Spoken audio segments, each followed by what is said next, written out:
देखो next class जो पिछली क्लास जो थी अपनी, उसमें जो उत्सर्जन तंत्र के बारे में पढ़ रहे थे अपन। तो उत्सर्जन की जो बाह्य संरचना जो थी, तो उत्सर्जन तंत्र की बात करते हैं एक बार अपन। उत्सर्जन तंत्र में दो किडनी, जो राइट और क्या होती है, एक लेफ्ट किडनी होती है। तो राइट किडनी जो होती है वो हल्के से कहाँ पाई जाती है, नीचे पाई जाती है।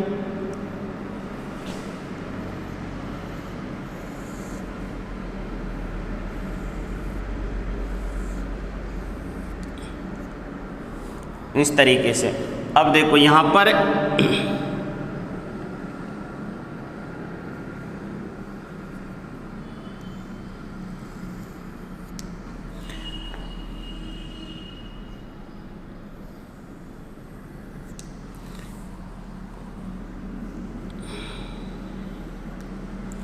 अब देखो यहाँ से ये तो कौन सा वृक्क हो गया, दायां वृक्क,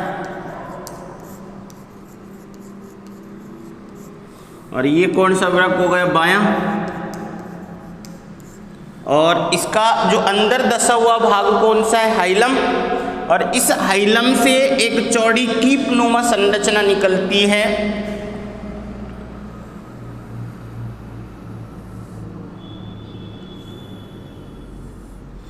इस तरीके से एक चौड़ी यहाँ पर क्या निकलेगी, कीपनुमा संरचना निकलती है।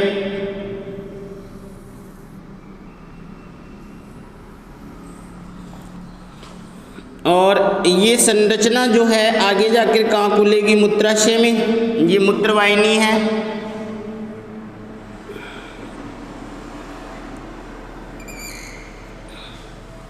और ये कहाँ खुलेगी,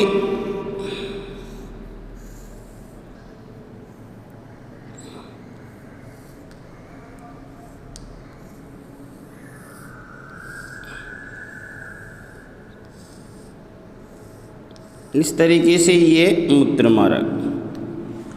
तो ये जो है मूत्रवाहिनी यहाँ पर,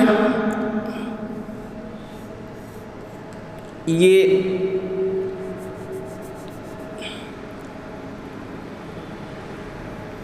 इस तरीके से ये साइड से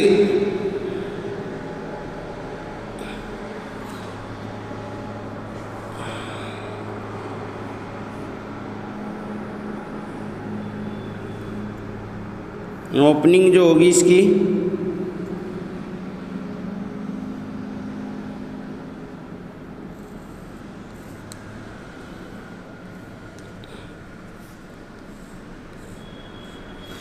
इस तरीके से ये उत्सर्जन तंत्र जो है, तो ये क्या है, मूत्रवाहिनी।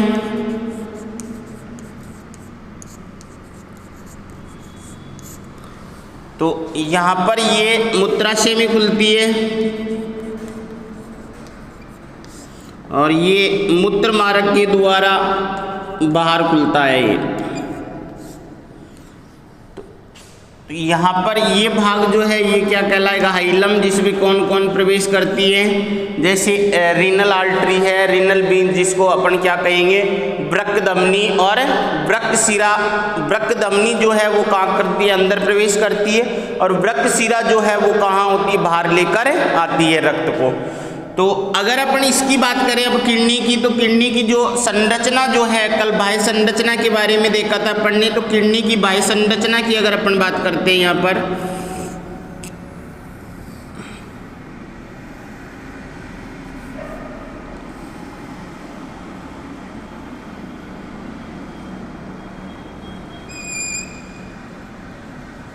इस तरीके से।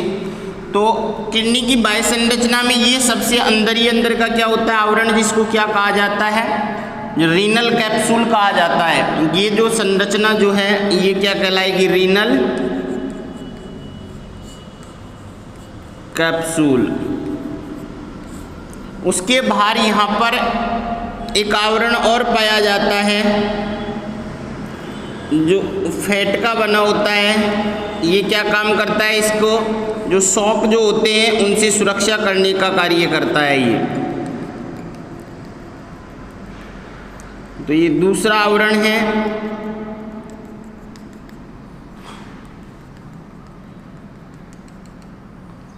और तीसरा आवरण यहाँ पर ये फाइब्रस होता है।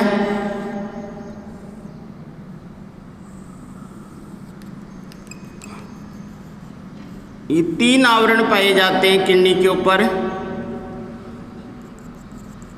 तो इस बाह्य आवरण जो है इसको कहा जाता है रीनल फेसिया।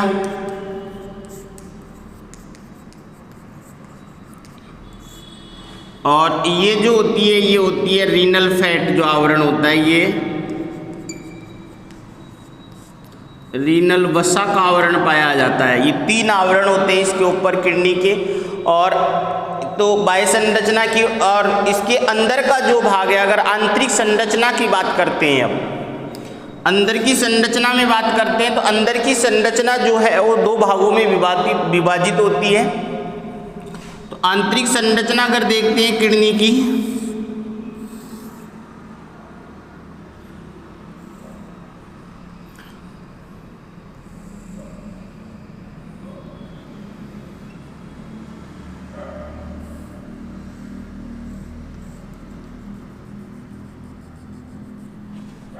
अब देखो आंतरिक संरचना इसकी कितने भागों में विभाजित हो जाती है? 2 भागों में।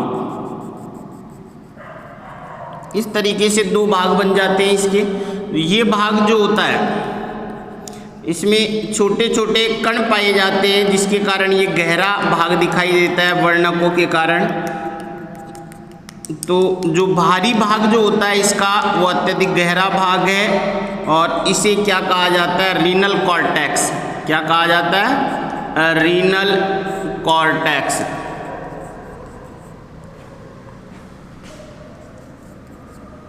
और जो आंतरिक भाग जो है, ये जो भाग है इसके अंदर का भाग, ये भाग क्या कहलाता है? Renal medulla. मेडुला भाग कहलाता है ये। अब देखो यहाँ पर कॉर्टेक्स भाग जो है वो क्या काम करता है कि कुछ जगहों पर किस भाग में धस जाता है? मेडुला भाग में। या अपन बोल सकते हैं कि मेडुला भाग जो होता है उस मेडुला भाग में छोटे छोटे कंपार्टमेंट जो हैं वो पाए जाते हैं,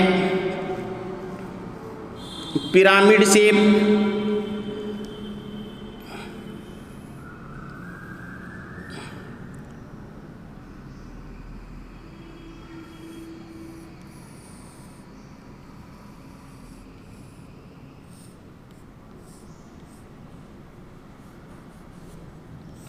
इस तरीके से क्या भाग पाए जाते हैं इसके अंदर।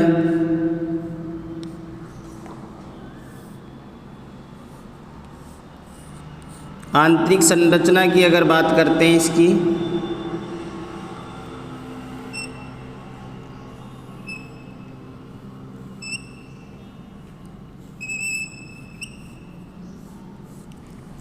अब देखो यहाँ पर तो ये भाग जो है ये क्या कहलाएंगे? पिरामिड कहलाते हैं। क्या कहलाएंगे?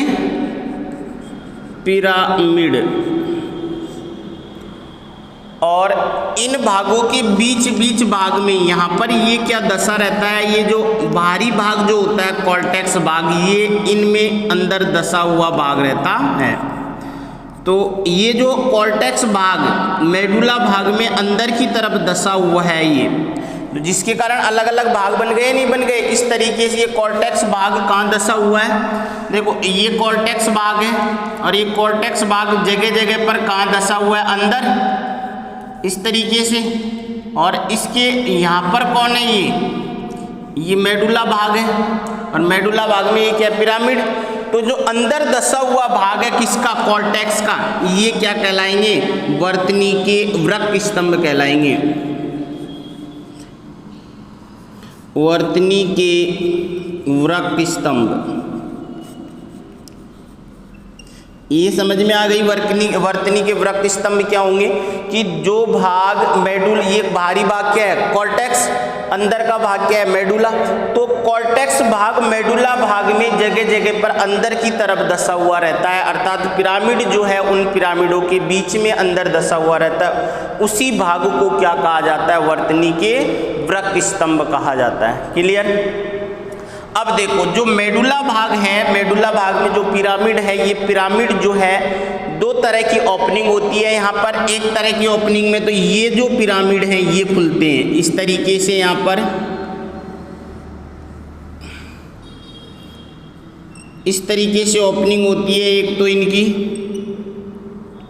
तो ये जो ओपनिंग है यहाँ पर इसको कहा जाता है माइनर कैलिक्स। क्या कहा जाता है? Minor calyx. और ये सभी माइनर कैलिक्स मिलकर, अब देखो यहाँ पर दो या दो से अधिक माइनर कैलिक्स आपस में मिलेंगे यहाँ पर अब, और इस तरीके से एक संरचना का क्या कर रहे हैं? निर्माण।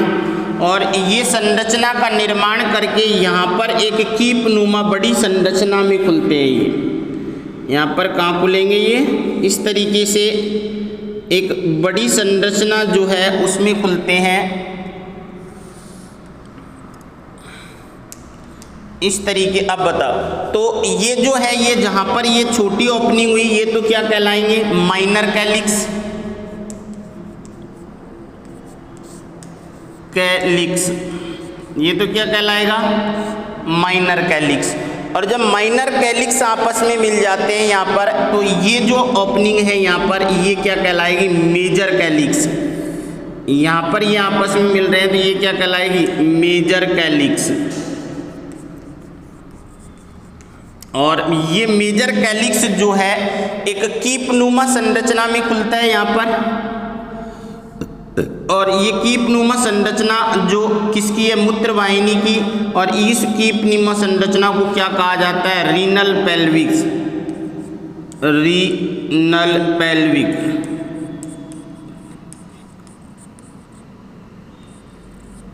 क्या कहलाएगा? रीनल पेल्विक कहलाएगा। तो सबसे पहले क्या है कि जो अंदर का भाग जो है वृक्क का, वो कितने भागों में बटा हुआ है? दो भागों में। एक सब बाहरी भाग जो होता है वो कॉर्टेक्स, जिसमें कण पाए जाते हैं, वर्णक पाए जाते हैं, जिनके कारण ये अत्यधिक गहरा भाग दिखाई देता है। आंतरिक भाग जो है वो मेडुला भाग कहलाता है। और मेडुला भाग में छोटे छोटे कंपार्टमेंटों में बटा हुआ रहता है, जिन्हें क्या कहा जाता है? पिरामिड कहा जाता है। इन पिरामिडों के बीच बीच में कॉर्टेक्स भाग अंदर धसा हुआ रहता है, जिसे क्या कहा जाता है? वर्तनी के वृक्क स्तंभ कहा जाता है। क्लियर है जी? उसके बाद में जो ये मेडुला भाग जो है, ये पिरामिड जो है, ये पिरामिड दो तरह की ओपनिंग होती है। एक तो ये पिरामिड जो है एक छोटे भाग में ओपन हो रहा है, तो इसे क्या कहा जाता है? Minor calyx. और एक जो है ये माइनर कैलिक्स जो है आपस में मिलकर एक बड़े भाग में ओपन होते हैं, तो उसे क्या कहा जाता है? मेजर कैलिक्स कहा जाता। क्लियर? और ये मेजर कैलिक्स, सभी मेजर कैलिक्स जो है वो कहाँ खुलेंगे?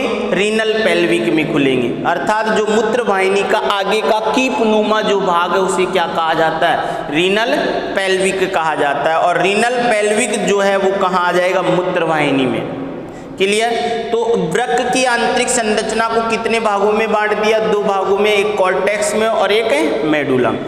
अब वृक्क की अगर और अंदर धसेंगे अपन, इसके अंदर की और संरचना को देखेंगे तो वृक्क के जो पिरामिड और मेडुला भाग जो है, अर्थात वृक्क की आंतरिक संरचना में और अपन बात करेंगे तो वृक्क के अंदर छोटी छोटी क्या पाई जाती है? असंख्य नलिकाएं पाई जाती हैं। और उन नलिकाओं को क्या कहा जाता है? वृक्क नलिका या नेफ्रॉन कहा जाता है। तो इसको अगर अपन इसकी अंदर की काट लेंगे तो अपन को क्या दिखाई देगी? अंदर नेफ्रॉन दिखाई देंगे, नलिका रूपी संरचना दिखाई देंगे, जिन्हें क्या कहा जाता है? नेफ्रॉन कहा जाता है।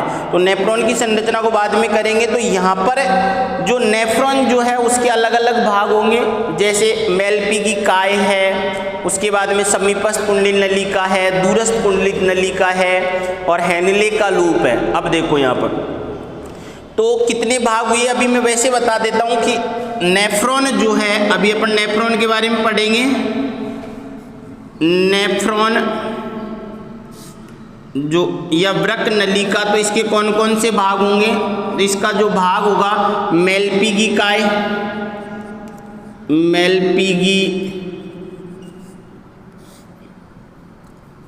मेलपीगी काय,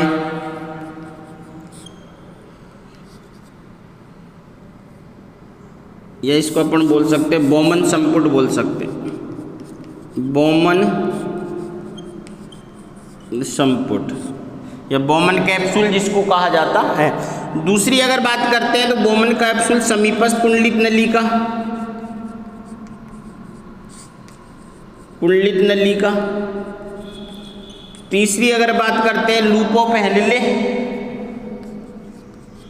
लूप हेनले का लूप, हेनले का लूप।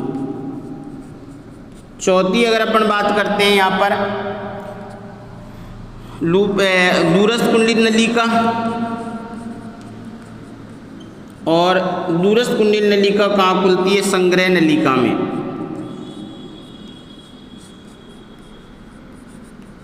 ये किसके भाग होंगे? नेफ्रॉन के। तो इसकी संरचना अपन पढ़ेंगे, जब पढ़ेंगे भाग में डिटेल से मैं क्या बताना चाह रहा हूँ यहाँ पर।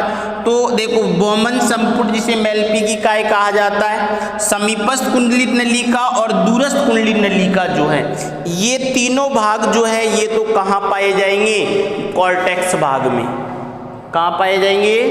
कॉर्टेक्स भाग में पाए जाएंगे। और ये दोनों जो हैं लूप ऑफ हेनले और दूरस्थ कुंड वो संग्रह नलिका, ये दोनों जो हैं ये कहाँ पाए जाएंगे? मेडुला भाग में। ये बात क्लियर? तो यहाँ पर जो वृक्क जो है, वृक्क की जो संरचनात्मक क्रियात्मक इकाई रहेगी वो क्या रहेगी? नेफ्रॉन। और नेफ्रॉन के भाग मैंने अभी बता चुका हूँ ये कि कितने भाग है। बोमन संपुट जिसे मेलपीगी काय कहा जाएगा, दूरस्थ कुंडलित नलिका, हेनले का लूप वो, और समीपस्थ कुंडलित नलिका और संग्रह नलिका। इसके तीन पार्ट जो हैं बोमन कैप्सूल, समीपस्थ कुंडलित नलिका और दूरस्थ कुंडलित नलिका, ये तो कहाँ पाए जाएंगे? कॉर्टेक्स भाग में।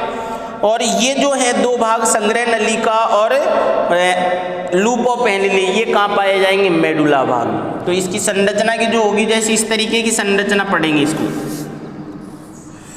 अभी इसको अपन बाद में पढ़ेंगे। इस तरीके की क्या रहेगी इसकी संरचना? ये लूप ऑफ हेनले यहाँ पर, उसके बाद में यहाँ पर एक दूरस्थ कुंडलित नलिका और ये संग्रह नलिका में खुलता है। तो इसका ये भाग और ये भाग जो है ये तो कहाँ पाया जाएगा?